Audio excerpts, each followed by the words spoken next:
Hello guys. तो यार मैं तो आई हुई थी अपने फादर की डायलिसिस के लिए, बट अभी अभी बिल्कुल कंफर्म हो गया है कि नीट 2026 का जो पेपर हुआ था वो कैंसिल हो चुका है। तो अब यार री नीट होगा, ये कंफर्म हो चुका है। जल्दी उसकी डेट्स वगैरह आ जाएंगी तो भाई प्रिपेयर करना स्टार्ट करना होगा, क्योंकि मुझे लग रहा था कि क्या पता वो लोग रिज़ल्ट दे दे यही, बट अब रिज़ल्ट भी नहीं मिलेगा।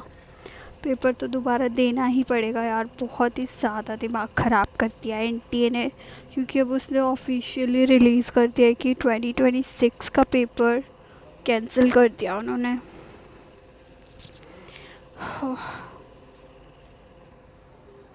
मैं तो अपने फादर की डायलिसिस के लिए आई थी, मैंने अभी अभी देखा है। अब क्या ही किया जा सकता है यार, देना ही पड़ेगा दोबारा एग्ज़ाम।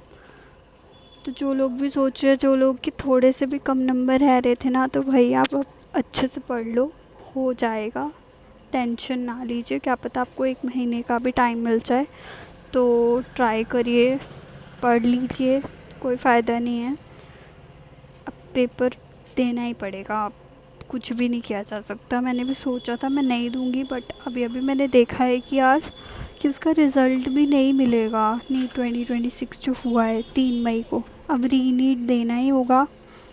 बहुत ज़्यादा बच्चों के साथ डिस्टर्बेंस हो रहा है सच्ची में। मतलब एनटीए को समझ ही नहीं आ रहा है कि क्या करना चाहिए क्या नहीं, but this is so wrong.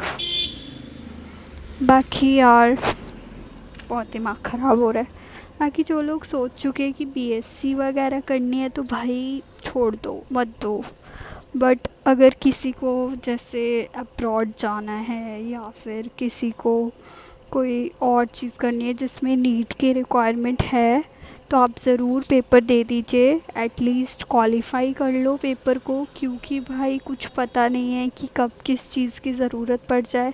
तो एटलीस्ट हमारे पास एक एग्ज़ाम होगा जो हमने क्वालिफ़ाई किया हुआ है, कुछ तो वो काम आएगा ना यार।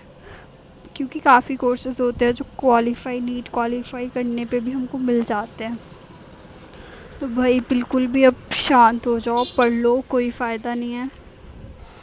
मुझे भी अब पढ़ना पड़ेगा। बहुत दिमाग ख़राब हो रहा है, इतनी मुश्किल से तो ये सब चीज़ों से पीछा छूटा था। इतने दिनों से मैं इतनी मतलब शांत थी ना, मुझे इतना अच्छा फ़ील हो रहा था जैसे ही पेपर निकला है। अब फिर से अब कैसे हो पाएगा मुझे कुछ समझ नहीं आ रहा है। कैसे मेहनत करनी है, क्या करना है, मुझे नहीं समझ में आ रहा। ऊपर से यार क्या करूँ, बहुत सारी रिस्पॉन्सिबिलिटीज़ है मेरे ऊपर। मेरे फादर की भी बहुत ही ज़्यादा परेशान हूँ इस टाइम पे ऑलरेडी। और अब ये नया एक नाटक एनटीए वालों का, अलग ही नौटंकी चल रही है। उनको कोई मतलब नहीं है बच्चों से, भाड़ में जाए बच्चे, दे डोंट केयर। चलिए, इट्स ओके। आप तैयारी शुरू कर लीजिए अब। मैं भी अपने प्रिपरेशन स्टार्ट करने लगी हूँ। मैं तो सिर्फ बायो ही पढ़ने वाली हूँ, क्योंकि मुझे क्वालिफाइंग मार्क्स चाहिए बस। इससे ज़्यादा स्ट्रेस मैं नहीं लेने वाली हूँ। बहुत ही बुरा हुआ है यार, सही में बहुत रोना आ रहा है मुझे तो ना। मेरा मूड बहुत ज़्यादा ख़राब है, बहुत ज़्यादा। बेकार चीज़ें हैं यार ये, बेकार है कतई। बाकी उनके लिए अच्छा है जिनके 20-30 मार्क्स का पंगा पड़ रहा था। बाकी अब पेपर थोड़ा डिफ़िकल्ट आएगा, क्योंकि ये वाला तो बहुत इजी था भाई, बहुत इजी था। अब थोड़ा डिफ़िकल्ट आएगा, तो be ready for it. And जितने भी दिन हम लोगों को मिलेंगे हम प्रिपेयर करेंगे, ठीक है। कोशिश करेंगे कि भाई हो जाए सही से। बहुत बुरी हालत हो रही है सही में,